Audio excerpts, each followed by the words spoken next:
Bonjour et bienvenue à ce nouvel épisode des Harry contre-attaque. Donc, Bad Cop, Bon Cop 2 raconte l'histoire de Martin Ward et de David Bouchard. Qui se retrouve alors que Martin Ward est rendu à la GRC.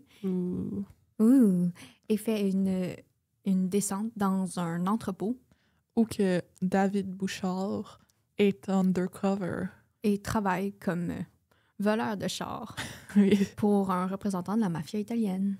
Et là, ils se retrouvent à se combattre et ils comprennent pas ce que l'autre fait là. Ça fait 11 ans qu'ils ne se sont pas vus et c'est réellement la chronologie qu'on a dans le film. On voit que la fille de Bouchard est rendue à l'âge d'entrée à Nicolette. Oui, qui est l'école de police au Québec. Et donc, ils s'entendent pour coopérer sur le dossier sur lequel David est undercover. Et c'est d'arrêter, dans le fond, la personne de la mafia italienne pour laquelle il travaille.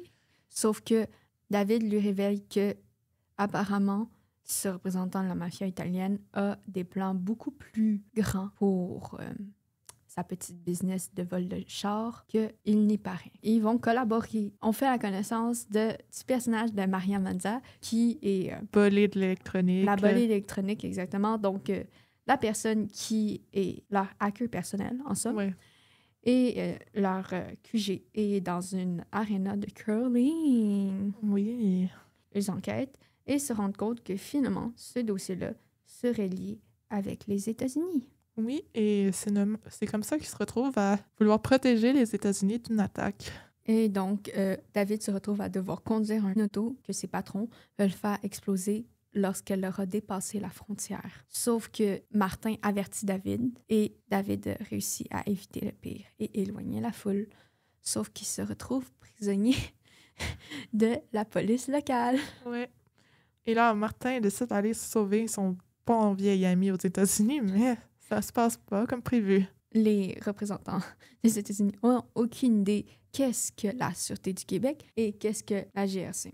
Donc, Martin se retrouve arrêté avec David aux États-Unis. Mais finalement... Ils sont libérés. Et là, ils doivent se débrouiller pour arrêter les voitures d'exploser, tout le groupe criminel derrière ça, parce que l'agent du FBI qui les a libérés leur a clairement dit « Nous, on fait rien et vous êtes mieux de régler le problème avant que ça revienne chez nous. » Et on leur explique que les fonds du fédéral et du provincial ont été coupés pour cette opération, mais ils décident quand même de poursuivre l'opération parce que Martin se rend compte que son fils est impliqué. Et c'est comme ça que va débuter notre analyse sur Bon Cop, Bad Cop 2. Donc, premièrement, comme on l'a dit dans l'épisode où on a analysé Bon Cop, Bad Cop 1, il y a une hiérarchie entre le fédéral et le provincial.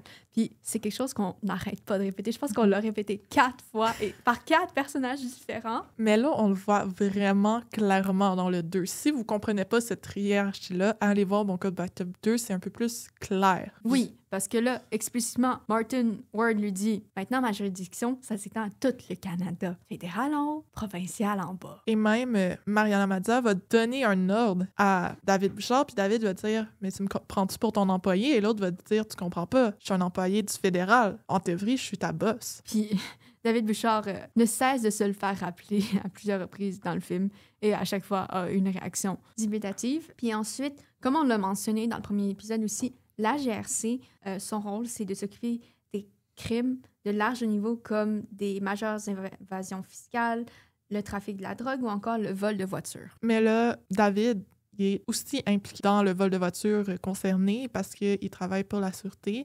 Et là, c'est un peu un moment où les deux compétences se rencontrent entre le fédéral et le provincial. Oui. Puis ça existe, la coopération entre la SQ, donc la Sûreté du Québec, et la GRC est quand même relativement fréquente. Quand les dossiers concernent les deux, c'est très possible qu'ils coopèrent. On peut poursuivre avec le fait que Ten Ward, il amène David Bouchard dans la place où que son QG est installé. Et comme tu l'as dit, c'est dans un aréna de curling.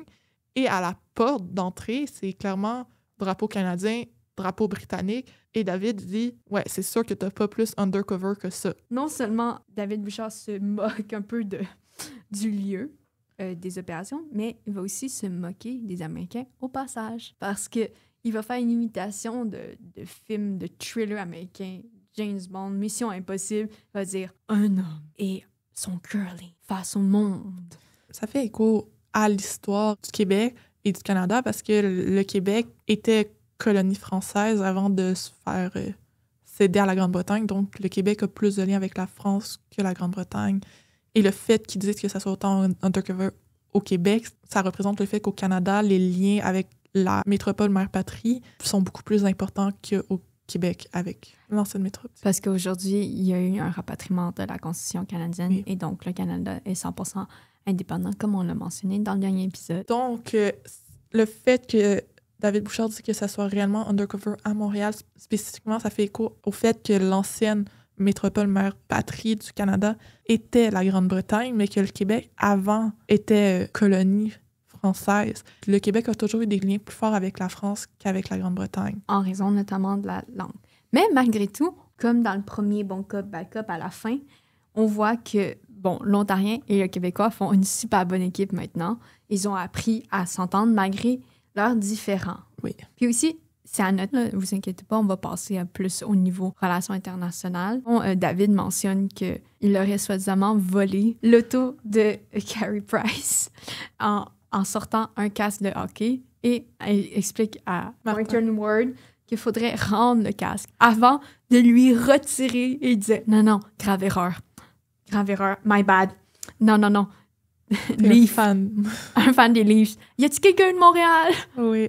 Donc, ça montre qu'il peut y avoir une rivalité amicale entre le reste du Canada / l'Ontario et le Québec sans que ça devienne malsain. Oui, ça reste que, comme dans le 1, la rivalité tourne autour du hockey, qui est un sport, et ça prouve aussi à quel point le hockey il est important dans la culture canadienne. Et dernier élément dans la politique plus locale, il démontre le fait que le Québec, spécifiquement parce que tout le film se déroule au Québec et aux États-Unis, le Québec s'est américanisé. Une des premières scènes, David Bouchard qui vole une voiture et ce qu'on voit derrière, c'est des néons de McDonald's, de Honda, des grandes entreprises américaines. Et aussi, le film, comparativement au film 1, il y a beaucoup plus de dialogue en anglais qu'en français. David Bouchard a un accent anglais qui est très différent que dans le film 1. Il est devenu meilleur en anglais qu'auparavant. Et ça prouve à quel point l'influence des États-Unis devient de plus en plus forte au Québec. Surtout qu'on voit non seulement qu'il y a beaucoup de signes dans la culture québécoise visuellement dans le film des États-Unis, mais ça se renforce par le fait qu'au final, les complices de la mafia italienne, c'est des Américains sous couverture, consultants humanitaires. OK, c'est à ce moment que nous allons commencer l'analyse de Harry. On va démystifier quelque chose. Quand tu es consultant, même humanitaire, tu ne travailles pas pour nécessairement le gouvernement américain. Tu travailles comme consultant pour une organisation non gouvernementale. Donc, pas nécessairement une protection diplomatique. Alors que là, implicitement, on leur donne une protection diplomatique. On sous-entend qu'ils sont dans des bases de données. Oui, c'est vrai que tous les agents étrangers présents au Canada doivent être enregistrés dans une certaine base de données, mais ici, on sous-entend qu'ils ont une protection diplomatique parce qu'on les voit tout le temps à l'ambassade américaine, plutôt au consulat à Montréal américain, mais dans les faits, c'est vraiment pas la norme. Là. Il y a plein d'ONG qui sont présentes à Montréal, qui sont peut-être américaines, qui n'ont pas du tout ces garanties-là. Être une ONG américaine en sol canadien, c'est comme être une compagnie privée en sol canadien. Ça te donne pas plus de droits, tu n'es pas plus protégé, mis à part si tu as des contacts très clairs dans le gouvernement, et à tout moment, tu peux voir ton visa de travail, plus ou moins, révoqué. Puis, même si tu as une certaine protection diplomatique, genre partielle, pour mener à bien ton mandat en tant que représentant étranger d'un autre pays, à un moment donné, il faut l'aval du pays hôte dans lequel tu es, dans ce cas-ci, le Canada, pour demeurer sur le territoire. Et cette permission peut être révoquée aussi. Oui, dans le fond, en diplomatie, à chaque fois qu'un pays envoie ses représentants dans un autre pays, il l'envoie avec une liste de noms. C'est pour ça que quand Martin Ward se présente au consulat américain, il demande d'avoir une liste officielle pour savoir c'est qui travaille là, et le Canada doit y avoir accès. Le Canada y a accès, il les a approuvés, les noms. Puis en plus, je tiens à préciser que les ONG, quand ils sont présents sur un territoire étranger, ils ont le devoir d'être impartials sous peine que les États peuvent les renvoyer chez eux. Mhm. Parce que dans les faits, une ONG a des droits et des obligations envers la population qu'elle dessert. C'est sûr que si elle devient complice d'un parti quelconque dans un conflit ou dans un pays qui n'est pas nécessairement en guerre, là, elle n'est plus neutre et elle peut vraiment voir son mandat révoqué. Mais elle peut aussi voir son mandat révoqué pour des raisons politiques. Donc, c'est vraiment pas si établi que ça, que c'est une bonne cover dans les faits. Par contre, ce qui est un peu mieux établi, c'est le fait que les gens qui proviennent des États-Unis en tant que diplomates sont tous armés. Et pourquoi ils ont pu rentrer avec leurs armes au Canada, c'est parce que en diplomatie, on ne fouille pas la valise du diplomate. Quand là, il faut que ce soit une valise diplomatique puis que le diplomate en question ait une immunité complète. Diplomatique. Ce qui n'est pas nécessairement le cas parce que ce qui est une petite incohérence quand même, c'est comment ça se fait qu'un agent du FBI se promène comme ça, sans aucune surveillance du gouvernement canadien, genre comme à Montréal. Ce n'est pas normal. Si un agent du FBI vient au Canada... Tous les médias vont le savoir. Non seulement tous les médias vont le savoir, mais même s'il est undercover, il faut que soit les services secrets canadiens, le SCRS, ou le ministère de la Défense soient mis au courant. C'est impossible que... Ça, là, c'est une grosse ingérence dans les affaires internes d'un pays. Si jamais il ne déclare pas, ceci est complètement illégal au sens du droit international.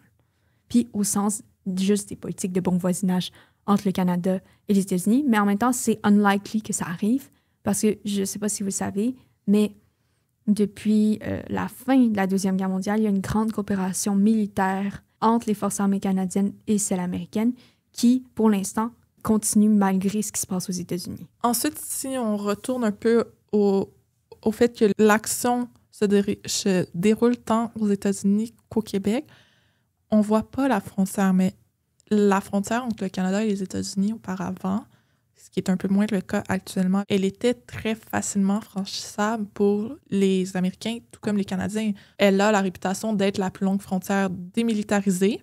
Donc, on a juste à se présenter avec notre passeport et on traverse aisément. David Bouchard fait clairement l'aller-retour Montréal-New York aisément. Et pour ceux qui ne sont pas du Québec ou du Canada... Puis c'est, en théorie, avant Trump, très facile de passer la frontière.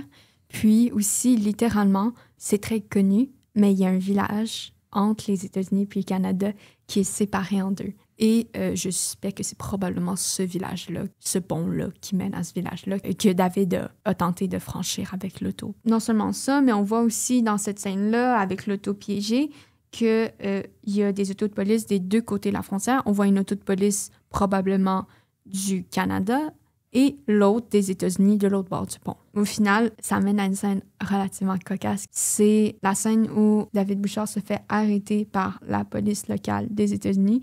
Et on voit très bien que là, on a une représentation très différente des États-Unis par rapport aux G20 et Thunderbolts. Puis là, on voit que les policiers locaux du village en bordure de la frontière canado-américaine ont de la misère à passer les menottes à David.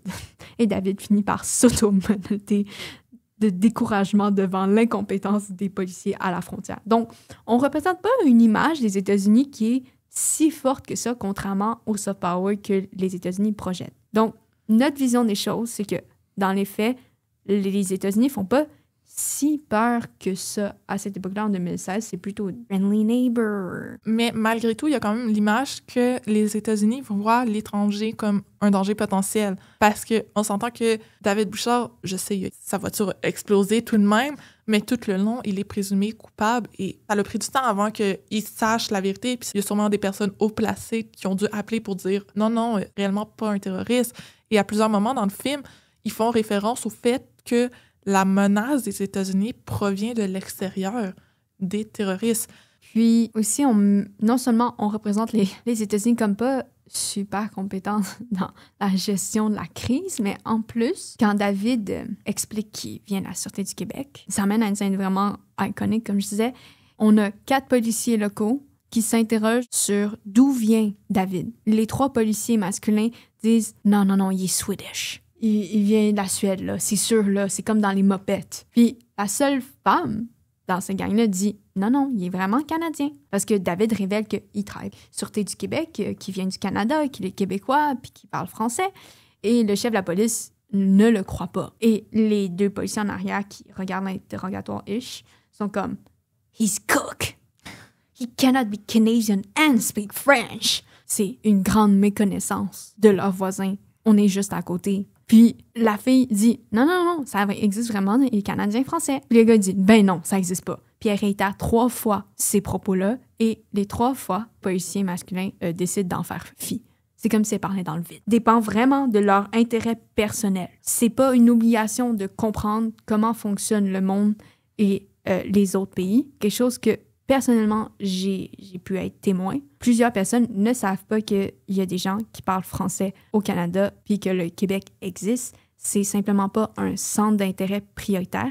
Nos homologues américains, c'est la part de la population qui est réellement intéressée par l'étranger et qui va faire l'effort de s'intéresser à l'étranger. Mais pour avoir discuté avec mes amis américains, c'est vraiment un désir de leur part qui leur a mené à obtenir des connaissances. Or, à l'école, c'est pas quelque chose qu'on met l'emphase. En même temps, le cliché américain qui ressort encore plus aujourd'hui, c'est le fait que les Américains ils sont très faibles en connaissance générale. Puis c'est très clair qu'en même temps, leur centre d'intérêt, c'est plutôt comment fonctionne leur propre pays. J'ai un ami qui a vécu plusieurs années en Arizona et qui, littéralement, sa première journée à l'école, il a dû expliquer aux gens où était le Canada. Les gens ne savent pas où est le Canada, où est la France sur la map. Il y a une bonne partie de la population américaine qui ne savent pas. On les représente comme étant égocentriques et comme manquant cruellement de connaissances générales et d'intérêt pour ce qui se passe à l'extérieur de leurs frontières.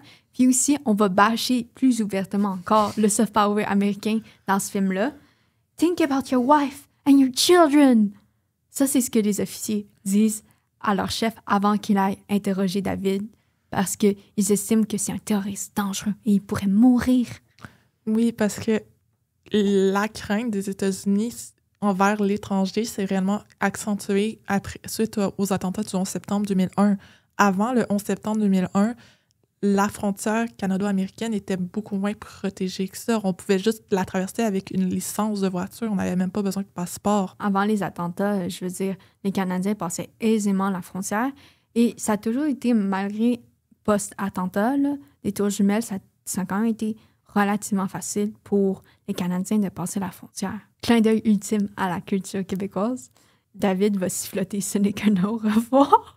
Quand le chef de la police sort, il essaie de prouver une dernière fois en sifflotant cette terre. Merveilleux. Sauf que le chef de la police ne comprend pas du tout. Ça reste que Ce n'est qu'un au revoir est une chanson française, non? De Johnny Hallyday. Et avec la culture québécoise et française. Et si vous restez jusqu'à la fin, on va vous mettre un petit extrait en guise de fin. En plus, non seulement les agents locaux policiers qui sont pourtant dans un village à la frontière en Canada-américaine, là, vraiment, là, ne connaissent pas la Sûreté du Québec et ils ne connaissent pas la GRC. Martin Ward arrive, il décide de le menotter avec... À un moment donné, je comprends que ce n'est pas tout le monde qui a les connaissances générales à ce sujet, mais les gens au Québec savent c'est quoi la GRC. Puis les gens au Québec savent c'est quoi le FBI. Les gens au Québec savent c'est quoi une police. Je sais qu'on n'est pas aux États-Unis, donc c'est pas tout le monde qui connaît la différence entre FBI et CIA. Dans le film, on parle surtout du FBI, donc Bureau Federal Investigation, puis CIA, la Central Intelligence Agency. Dans le fond, le se travaille à identifier les menaces intérieures, donc dans les États-Unis, alors que la CIA, c'est toutes les menaces extérieures. Aux États-Unis, il y a un gros problème de communication entre les deux agences parce que parfois, une menace intérieure peut devenir une menace intérieure et les deux ne communiquent très peu, ils sont quand même en compétition. Dans le film, on parle surtout de menaces intérieures, c'est pour ça que le FBI est présent et que la CIA, on n'en entend pas parler. Quand le directeur du FBI dit « c'est pas mon problème », c'est pas son problème parce que Martin puis David, ils disent « la menace provient du Canada », donc c'est une menace extérieure que la CIA devrait régler. Effectivement, puis on a vu dans le passé, notamment dans la guerre froide, la CIA tenter de gérer des menaces extérieures avec plus ou moins de succès, dépendamment des cas. Mais par exemple, l'opération de la vallée des cochons pour envahir Cuba. Lors de la guerre froide. Lors de la guerre froide et de la reprendre du joug communiste. C'était un epic fail. CIA est quand même vraiment utile et collabore avec le SCRS quand même fréquemment, donc les services secrets canadiens. Mais dans les faits, ici, il est question du FBI, comme l'a mentionné Laurence. Et aussi, quand le directeur du FBI leur parle, il dit implicitement que...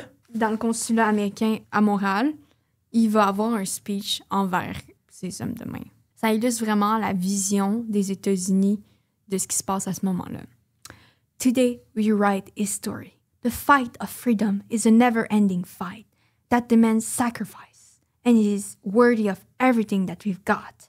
If our neighbors are poor or defenseless, it's our duty to protect them, sometimes against themselves.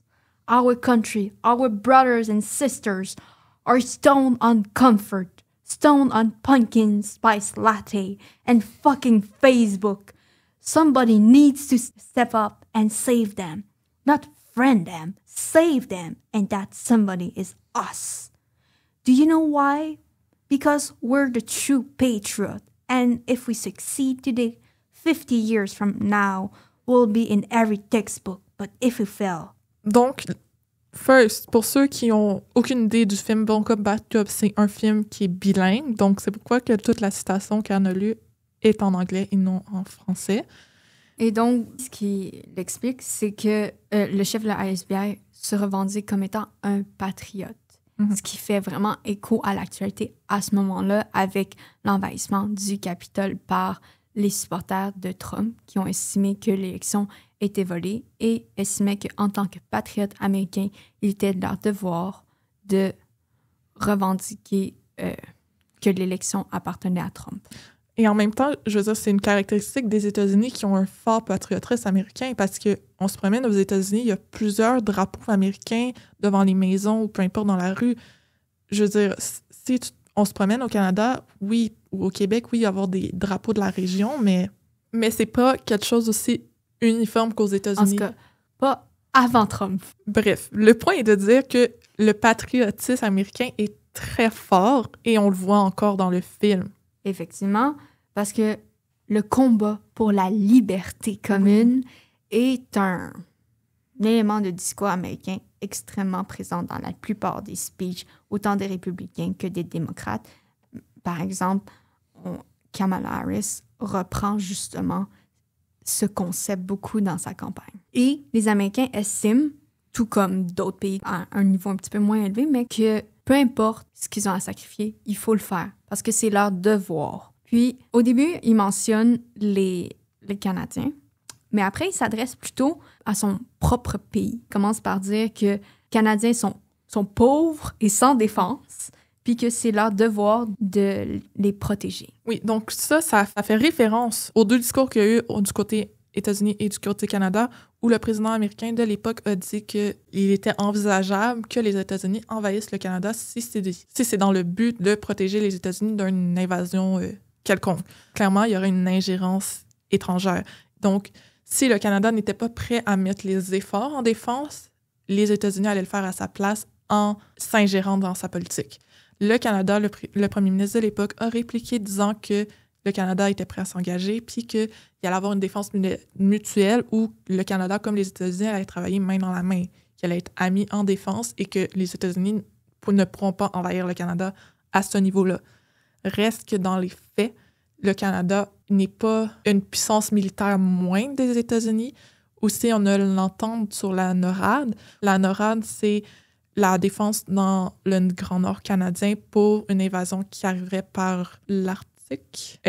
Par exemple, avec des avions russes dans le ciel, parce que le Canada est relié par la Russie au niveau de l'Arctique. Oui, à cette époque-là, puis jusqu'à très récemment, il n'y avait pas un désir profond du politique canadien de mettre en place une défense plus développée, étant donné que les États-Unis compensaient beaucoup et il y a tellement une grande collaboration entre l'armée canadienne et l'armée américaine au sujet de la défense depuis la guerre froide que ça ne rapportait pas politiquement et c'était pas très bien vu de dépenser de l'argent en défense. Mais aujourd'hui, j'ai tendance à dire que ça va changer avec l'arrivée de McCartney. Mais le sujet de la défense n'est pas très présent dans les débats politiques canadiens. Ça n'a pas été une priorité pendant longtemps. Mhm. Et maintenant, on voit qu'on est très dépendant des États-Unis. C'est pas juste une coopération, c'est une dépendance. Oui. Et il y a aussi le discours que Anne vient de citer du FBI. Ils font mention du fait que le Canada est un ami et friendly. Et ça correspond un peu à l'image du Canada, qui est un peu un mythe de défenseur des casques bleus et tout. Et défenseur des droits de l'homme, une terre d'accueil, de refuge. Mais dans les faits, ces dernières années, ça a beaucoup changé. Depuis Stephen Harper, si je me trompe pas. Donc, ça pour dire que c'est une vision très amicale du Canada. Les États-Unis ont beaucoup moins cette vision-là. Et donc, on est plutôt dans une réorganisation de notre relation avec les États-Unis. Probablement qu'il va y avoir une poursuite d'une coopération militaire, mais au niveau politique et économique, c'est à voir dans les prochains mois et semaines. Ou peut arriver dans l'avenir. Effectivement. Ensuite, le chef du FBI, dans le film, va dénoncer aussi le fait est que les Américains sont devenus mous. Sont devenus mous, ça, les lattés épicés à la citrouille, probablement en référence à Starbucks. Et fucking Facebook. Donc, on représente les États-Unis comme ayant quelque chose contre les réseaux sociaux, qui sont de plus en plus populaires et qui estiment que leurs citoyens sont déconnectés de la réalité à cause des réseaux sociaux, à cause des lattés de Starbucks. Le pumpkin spice latte. S'assoient sur leur laurier et que c'est dangereux. Oui. Et ça fait en sorte que le FBI doit travailler 2 fois plus fort pour les protéger. Et que les États-Unis doivent changer de tactique, redevenir un acteur fort, prédominant, et qu'il faut défendre leur pays sous menace et que c'est pas le temps de boire des lattés. Et au final, ils estiment que c'est leur devoir en tant que patriotes d'agir comme ils le font. Sauf que dans les faits, si on regarde ce que ça aurait créé, là, c'est un scénario très fictif, mais ça aurait plutôt créé un froid entre le Canada et les États-Unis. Encore là, tout dépend du président qui serait en place.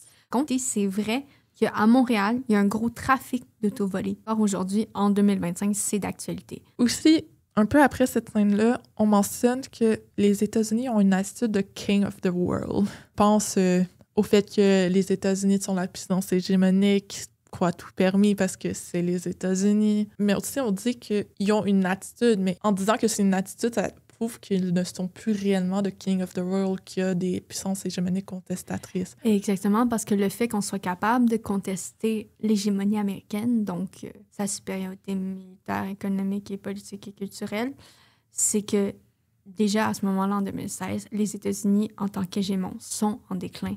Puis ça coïncide aussi avec une représentation beaucoup plus forte de la Chine comme étant un nouveau hégémon, ou du moins une puissance hégémonique contestatoire des États-Unis. Au final, à ce moment-là, c'est relativement la réalité selon les projections à l'époque, sans inclure le COVID. Ensuite, si on ouvre un peu forward, les voitures qui vont exploser, on apprend qu'ils vont exploser devant des mosquées aux États-Unis. La religion, qui est un sujet délicat, partout dans le monde, je pense. Mm-hmm.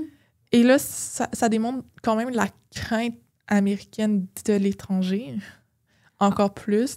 Encore une fois, ce qui clash beaucoup avec le nouveau soft power que les États-Unis souhaitent insuffler ces derniers mois avec leur dernier film. Parce que Thunderbolts, on le rappelle, la conclusion, c'est nous sommes plus forts ensemble et il faut se comprendre et s'écouter plus. Mais là, on voit dans le film canadien qu'on voit que les États-Unis craignent la différence. Ça se confirme pas mal parce qu'à cette époque-là, à ma connaissance, il y a encore beaucoup d'opérations militaires en Moyen-Orient. Donc, c'est sûr que ça fait écho à une réalité à l'époque. Puis ça fait écho aussi à une volonté des États-Unis d'être perçus comme tels. Oui, aussi, à l'époque, la guerre en Afghanistan contre le terrorisme, elle avait toujours lieu. Puis aussi, c'est sûr qu'il y a une islamophobie qui est très présente en 2016, notamment à cause de ce qui s'est passé avec... Le tireur de la mosquée au Québec.